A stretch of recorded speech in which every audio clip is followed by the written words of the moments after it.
మధ్యప్రదేశ్లోని కంగూర్ జిల్లాలో జరిగినటువంటి సంఘటన మనందరికీ ఒక కనువిప్పు, ఒక గుణపాఠం కావాలి. అక్కడ పెళ్లి కూతురు వాళ్ళు హల్దీ ఫంక్షన్ చేశారు. హల్దీ ఫంక్షన్ అంటే ఏంటి? హెల్దీగా ఉండేటటువంటి ఫంక్షనే హల్దీ ఫంక్షన్. కానీ దాని పేరుని, దాని అర్థాన్ని మార్చేసి ఇష్టం వచ్చినట్లుగా చేసుకుంటూ ఆ పసుపు నీటిలో ఏదో పెర్ఫ్యూమ్ కలిపేశారు. పెళ్లి కూతురికి పోసేటటువంటి సమయంలో ఆ పసుపు నీటిలో వావరగా వెళ్ళిపోయి ఆ పెర్ఫ్యూమ్ కలిపేయడం వల్ల అమ్మాయికి ఆ వాటర్ పోసినప్పుడు బాగానే ఉంది, కానీ వెంటనే దద్దుర్లు మొదలయ్యాయి. దద్దుర్లు మొదలవడమే కాకుండా ఈ గొంతు అంతా వాసిపోయింది, ఈ బొగ్గలన్నీ ఎర్రగా అయిపోయాయి. అమ్మాయికి ఏం చేయాలో అర్థం కాలేదు.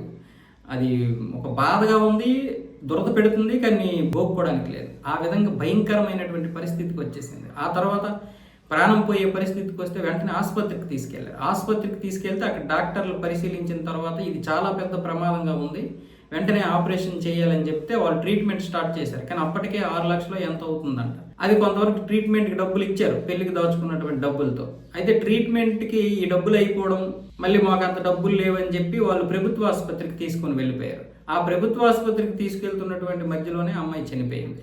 ఏ ఇంట్లోనైతే పెళ్లి జరగాలో ఆ ఇంట్లోనే అంత్యక్రియలు జరిగాయి.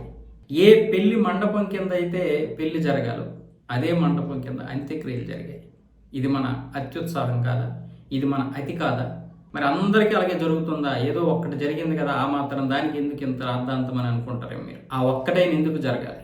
మనకు కనిపించేది ఒక్కటే, కానీ ఎంతోమంది ఇలాగా ప్రాణాలు కోల్పోతున్నారు. పనికిరాని కెమికల్స్ అన్ని కలుపుకొని ఇష్టం వచ్చినట్లుగా మీ ముఖాలను మీరే వికారంగా చేసుకుంటున్నారు. అసలు హెల్దీ ఫంక్షన్ అంటే ఏంటి? మనకు అసలు కొన్నిసారి అది నార్త్ వాళ్ళు చేసుకుంటున్నారో అర్థం, ఇప్పుడు మనం కూడా చేసుకుంటున్నాంగా. మనం కొంతమంది డబ్బు లేకపోయినా సరే పెళ్ళి మళ్ళీ ఎప్పుడెప్పుడు చేసుకుంటామా అని చెప్పి మళ్ళీ ఇప్పుడు హెల్దీని చేర్చారు. అందరూ చేసుకుంటున్నారు కాబట్టి మనం కూడా చేసుకోవాలి.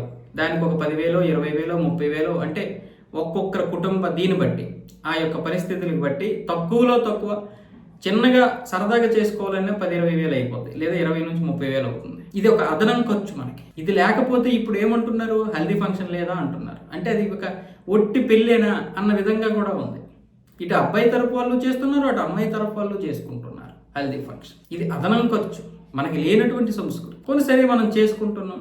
హల్దీ ఫంక్షన్ హెల్దీగా చేసుకోవాలి, కానీ ఇలా అన్హెల్దీగా చేసుకొని ప్రాణాల మీదకి తీసుకొస్తారా? ఇప్పుడు ఆ తల్లిదండ్రులు కడుపుకోత ఎవరు తీరుస్తాడు? మనం ఆలోచించుకోవాలి, మనమే ఆలోచించుకోవాలి. ఏది ఎంతవరకు అవసరం అనేది మనం మాత్రమే ఆలోచించుకోవాలి.